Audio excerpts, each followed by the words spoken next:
All right, guys, welcome back to another episode on OFR Behind the Scenes. We've got WILLSTAR behind the camera today. But today, we got kind of a dirty job to do.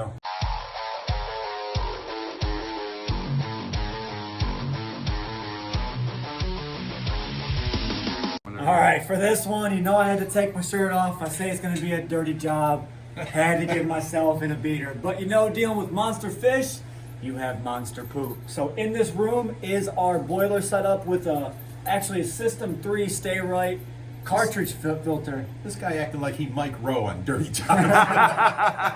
So in this room here, there's actually three components: a furnace to heat that room out there, which we don't use for the time being. The ambient temperature from the water actually heats the room to about 50, 60 degrees. But right here is this huge, I'm 6'1". This is a big boiler that we have hooked up to a flue pipe going outside that we use to actually boil the water and heat up the monster pond. This right next to it comes out, or this goes through the filtration system, then goes into the boiler back to the pond. Today we have to clean out this System 3 Stay Right filter about all the dirty fish poop and muck and months and months of just dirtiness. So we realized that, for one, we're walking by the outlet of the pool up there, and we're like, this thing ain't running the way it normally is. Normally it's pushing out about 6 feet, because that is a very, very strong pump. And we see pump. ripples on the water. And now I'm starting to notice that the heater's not kicking on for as long. So you know this, or I know this, that there is a pressure switch inside this heater. If there's not enough pressure getting to this heater, the boiler system will not kick on, which means you're not getting heat, which means our fish aren't happy. And we also noticed one other thing. What was it, about a week ago, we were noticing, look at Brutus, he's always by the heater duct coming out. Him and the arowana, and now the long-nosed gar, or alligator gar, starts hanging out there. So they're all like huddled around the output. Josh figured it out, because now all we're seeing is a little bit of water output and bubbles rising every once in a while. It's definitely not pushing through like it was. Josh come up with this, he's like, maybe the filter's dirty. And I'm like, sure sign, not number, I forget where we're at. Okay, for one, we have this gauge marked. This is the normal pressure that our filter normally runs at, which is around 30 psi right there, and it's actually dropped below, so you're not getting the pressure out of this filter. But here's the intake. When you turn this off, you'll hear it gurgle, everything will relax, and as soon as you kick this on, there's going to be a rush of water come in, and as soon as it hits this filter, it's going to slow down, and this actually top of the filter is going to lift up, meaning it's clogged, not letting water out and through, meaning you're not getting the right pressure getting to wait this a minute. pump. People have never seen the system behind our pool pond. Back up and show them this whole room right here. Look at this maze work of pipe work, and oh geez, it's just, and it's hard to fit in there. Behind Josh is the furnace for that room, and then all of this we have to work on. If anything ever, you can see where the old furnace caught on fire and caught the pipes on fire. Right there. Which, some point in the future, not near future, but we're planning on redoing all of this, because the way they have this plumbing set up, it should be a nice on-off valve. Well, not only that, below the water level. Yeah, there is on-off valves, but what we don't have is unions. In other words, we can't shut that off down there and then take the pipe apart, take the pump off, because there's no unions. And now, show them where it leaked in the intake. No, up top. The intake of the pump. Right here. Okay, yeah, that thing, them threads right there, it started leaking after about 4 years, and we couldn't tighten that up because it's solid plumbed in. So we need a union in there somewhere that we can loosen up, tighten up them threads, and then tighten the union back up. They didn't do that. We need to do that. So one on the outside. We put one on the outside. You need to do is, whoever did this, excuse my language, they use Teflon tape. Teflon tape always fails given some years. If you use that PVC pipe goop, that stuff pretty much goes in there. It gets rock hard, but it's still soft. You can still unscrew it if you ever need to get it off, but it makes a much tighter seal when you're dealing with pressurized systems like this. So I'm gonna go ahead and turn this back on so you guys can see what I'm talking about with this actually lifting up. I'll be able to feel it. Not sure if you're gonna be able to see it on camera. Right there, it just lifted up. So you feel it expanding, basically. Yep. Okay. So we're gonna go ahead and shut this off. We actually saved this for the very warmest day outside. It's about 50 degrees out there now. So I can afford to shut this pump off for a few hours and not worry about that water temperature dropping, you know, drastically in a few hours. If it was 20 degrees out there, we'd be in trouble. But there's a valve on the bottom. We're gonna go ahead and let this thing drain, and we'll be good to go after I find it. It's in the back side. He's like, what are you guys doing? Yeah, but you know, the smart person would have brought the drain over to the hole. This is actually a little bit off. I think that was because of the old furnace, because they put a brand new furnace in right before we bought this. I think the old furnace was over farther, and they had to cram these pipes back a little bit to get this one in. Is my thinking on this. Because there's no reason anybody should, you know, build it like that. Diesel, what are you doing, bud? Don't be drinking that water.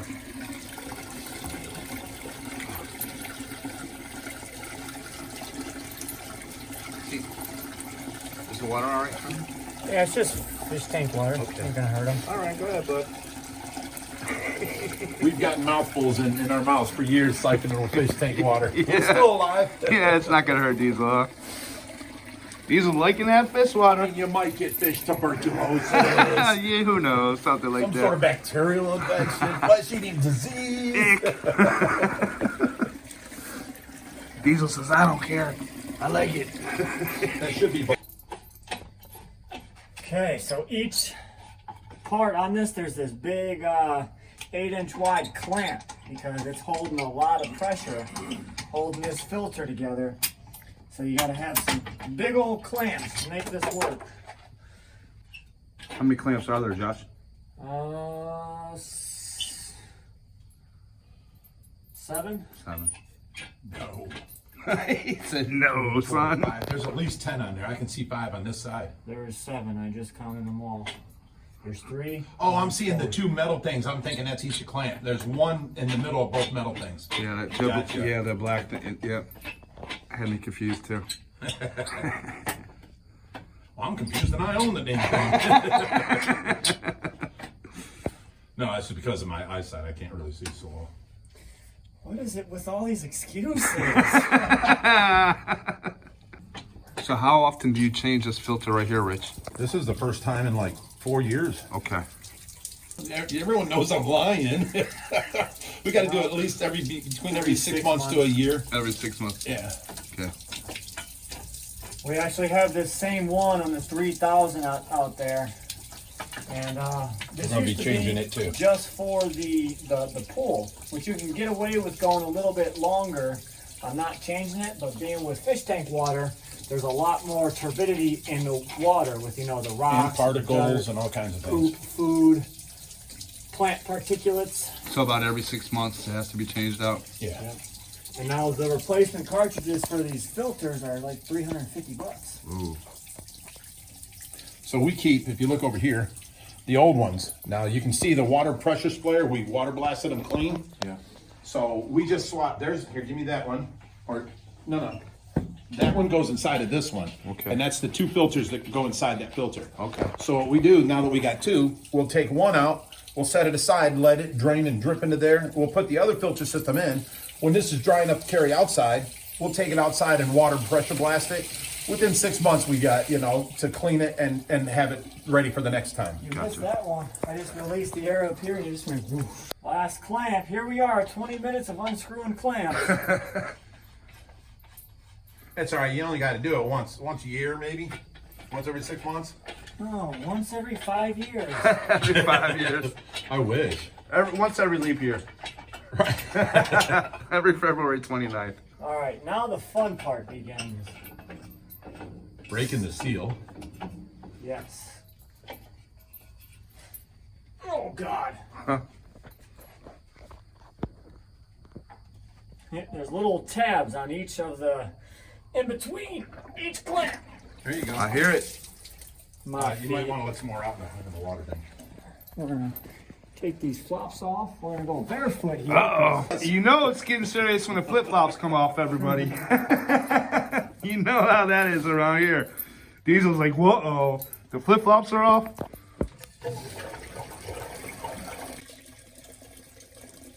All right, well, while Josh is draining the rest of that, I thought I'd go ahead and show you guys this room right here where they get all their workouts done. This is all their equipment in the workout room, and this workout room is literally right below the kitchen and the laundry room. No, you guys remember that new deck we just did, me, Josh, and Richie? Yep. That's right above us. There's the skylight for it. Right here. Yes. So the deck right here. So the house starts right at the top of this wall is the doors going into the house. Okay. This is all deck up here, and then the pool room starts there. Right here, right out this window. Out there, you guys can see the pool room out there. So we're a little bit below that, down in here, down these stairs, and then this is the workout room. So they're doing some remodeling in here. They're gonna put a black rubber floor in here, and they redid that wall over there. So what was the purpose of redoing the wall, Rich? I had the TV that was upstairs was about this thick. Okay. And I wanted it to look like a hang on the wall. Sure. So I cut a hole in this for in the basement, the bar area. We had 2 TVs up, one on each wall. Okay. The back of the TV stuck through here, and that was fine for me. But Richie wanted to use this as, places to hang things, and that's going to be all different, hangers over there for his workout equipment. And we're building a rack for all the dumbbells and stuff like that. So he put up all brand new drywall and got that sealed off, which helps out because with the hole there, the fan is actually sucking air from the house all winter long, making it harder. Yeah, look what he finally got the lid off of it. All right. All this sediment in there, that's all sand particles, plastic plants. Pieces of rocks. Yep. All stuff that'll plug up a paper filter quicker than you can say diesel. He said, what? He said, someone say my name. Now, over here is the bathroom for the pool room. And then back here is just an extra storage room. Okay. We're going to move all that to the back of the pool room where we're building shelves and the new aquaponics system. Stay tuned for that video. Nice. So then this will be extra storage for his weight stuff. Because if you look that way, we've got a bunch of equipment just sitting there. Yeah. And then over here, we've got stuff all along this wall here. So you see how this black padded material is here? They're going to continue this throughout the whole room. So it's going to be a big workout weighted room. And he's got his Olympic weights down here. A couple different benches in the squat rack. And then we're going to be taking them shelves out. There's no reason to have them here. And building. Oh, that's nasty. Uh-oh. Sorry, Rich said. What happened? Anything important? I popped the seal on the filter so it's not going Water through the came plug out. paper. And it started rushing out black mud. Ooh, we missed it. We were over here talking about Josh, let us know when you're going to do things so we get it on camera. See, I'm here for you guys. Yeah, see? Let us know, Josh. Yeah. All right, here we go. Where do Ooh, yeah. So don't on the carpet. Yeah, some yucky water right there. Come on, Diesel, you're killing me. He's like tripping everybody today. What's up, bud? What are you doing? Oh, God. Can you lift it? Yeah, it's just stuck. Paper filter number Go left 2. and right. There you go. There it Oh, comes. there. Dang. That sucks. That's heavy. That's probably about 80 pounds right there of fish crap. Ooh. Look at that. Num. Wait, come here. He can't. He's got socks. Here, give me your phone. I'll go in there. Ew. Oh, good Lord. The smell is. Oh, that's fishy. Woo! Talk about staying fishy. Ooh. Diesel, you smell that? And you're stirring it up, Josh. Yeah. Okay, so we need to clean that out first. Oh, I bet you that sediment's gotten through and into this furnace. We need to put the lid back on and run it clear for a while. Yep, after we suck out all this After we sediment. clean out, yeah. All right, so we're going to pause the camera because we have to go get the shot vac and a bunch of other things. And yes, this is the bad part about fish keeping. You got to clean your filters, and it's never easy. What do you think, Will? Oh, look at that face on you. Good Lord. There you go. All right, so we got our vacuum down here. I'm going to suck out all this goop and nastiness from the bottom of the filter. We brought our garden hose down. We'll go ahead and give it a real good rinse so there's no sediment in the bottom whatsoever. It's also dual purpose. Once we put it back together, I can use the water hose to be able to fill up my pump again and purge it and get water back into this cartridge filter, because this is about 100 gallons.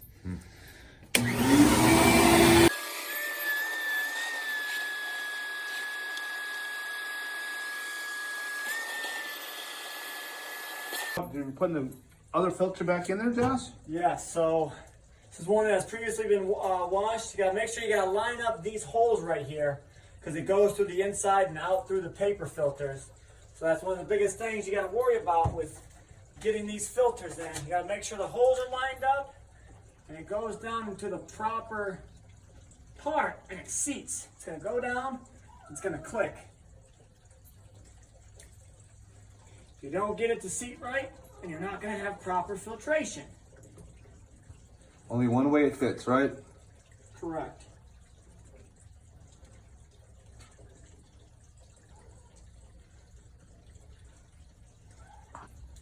Alright, now this is the same one. This is a dual stage filter. Now this one's the kind of hard one.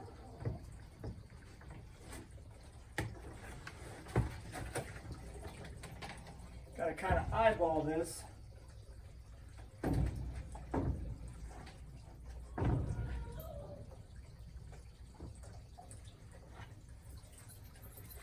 I'm gonna have to put the inside in first. Okay.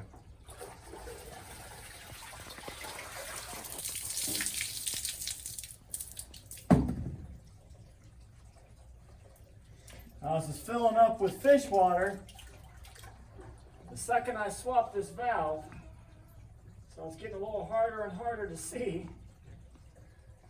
There goes the first one. Now it has this little air vent here. It allows for water to come up and through.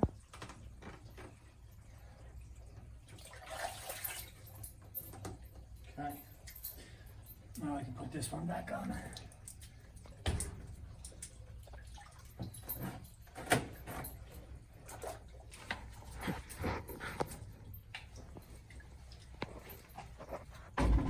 Right, now you got to get this back on. Make sure your clamps seat.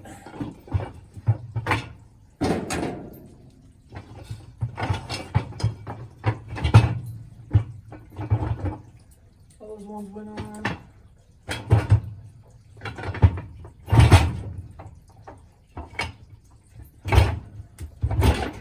There we go. There it is, yeah. Now you got to kind of work these around. As you get one on, the next one will pop on, then the next. You got to keep working them around.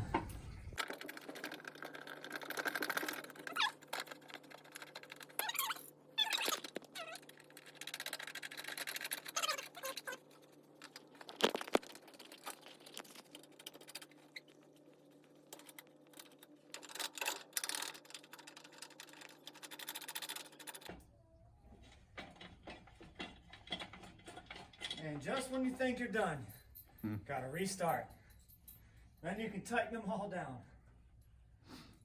So what do? Go around one time, just generally tightening them down, and then you go around again, tighten them all the way down Correct. completely? You want to make sure all your clamps are in and the seal's seated all the way around.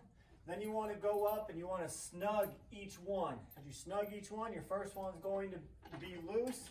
So you're going to come around a third time and crank them all down. It's tedious, but it makes a good seal. So now we are ready to start filling this back up with water.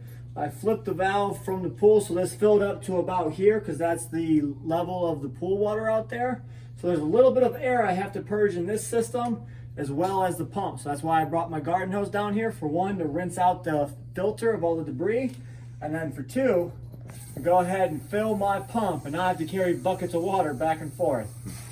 So I'm going to fill this up to the tippity top. Much water as I can get.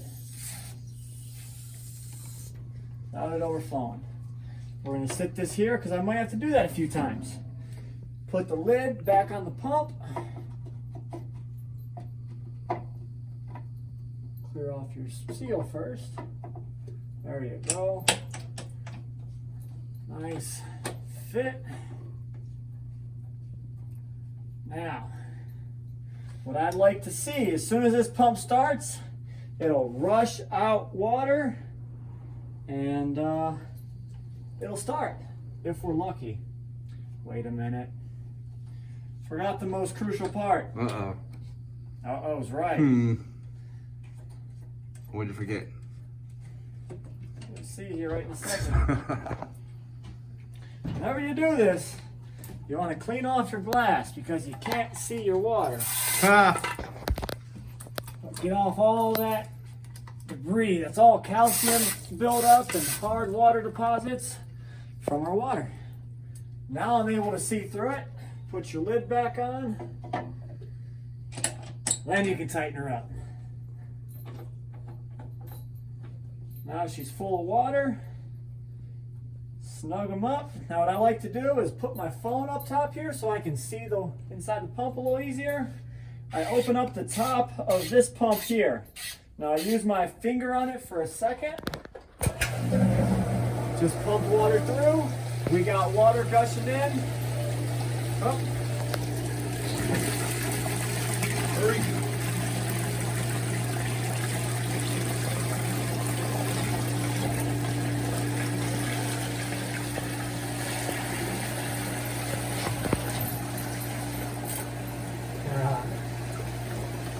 I forgot to turn this valve on. Behind the scenes. Yes, sir. You only use them every 6 months, so you kind of forget about them. Will, you're getting your socks off. Now, all right. something you haven't seen in a Wait, long hold on. while. There you go. You see all this water gushing to the top of this pump? That's a lot of flow. You hear all this water, this air leaking out? And look That at your means it's pressures down pressurized. low. So right now, because we're purging air, this gauge is low. As it lets the air out and the water builds, this gauge will go up and up and up and up. Wait. I think you've got that backwards. That pressure is there for how much water pressure is before the filters. So when it should be on 30 all the time, 35, and then when it builds up to like 60 is when you need to change the filter. And then the pressure will be down. There won't be that much pressure going through the filtration.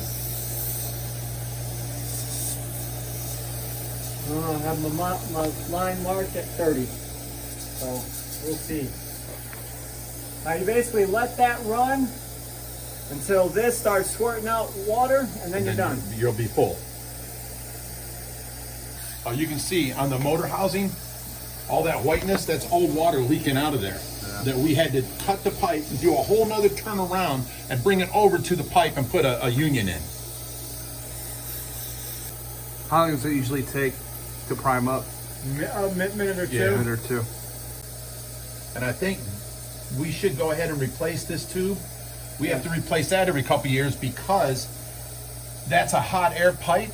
And when it gets hot inside and it's cold out here, condensation goes on it, and you can see underneath where it's getting rusty, and it drips down and then drips onto the boiler itself. So, every few years we have to change that out, but that's a cheap $8 part. That's really coming out of there. I haven't seen that kind of flow in a while. Nice. Good call on that. So you was able to flush all that out into the drain? I sucked it out with the vacuum Oh, nice. Even better. while I rinsed it with the hose. I had to go take care of Tracy, and so she's all set now, and I've got her on my phone. So I can come back out for a little bit. As long as I keep the phone hooked up. There we go, we've got water. Now you plug this for just a sec. Let it run through. There's no air bubbles up here, so you know there's no air in the line. Let that sit for a sec, and there's no air. You can go ahead and crank this down. That is done. Pop this up, turn our heater back on. And it kicked on. Right away. All right, let's go see the flow. Now that we have a pond down here. This is where the flow's coming out better now, Josh, right here? Yeah, you have a 2-inch outlet here, and then a 1-inch outlet Two of them on times on the steps. Okay. So I don't know if you guys can see, but the outlet, the flow's coming out more from right there where it is. It's hard to see on the camera, but you can see it in. Yeah, and we Person, also yeah. put this rock structure right in the front run of it, so now the flow's going up and down and sideways instead of shooting straight out. Okay. So So, but we definitely have way more flow. So this pond should be right back up to temp. We usually keep the pond around 83, 84 degrees, and we'll see where it's at by the end of today. All right, guys. So you've seen one nasty job. He's already jumping into something else over there. So appreciate you guys stopping in to watch today's episode of Behind the Scenes. Hope you enjoyed it. A little bit of the nasty, dirty work we have to do around here at Ohio Fish Rescue. But again, thanks for watching, and as always, stay fishy, my friends.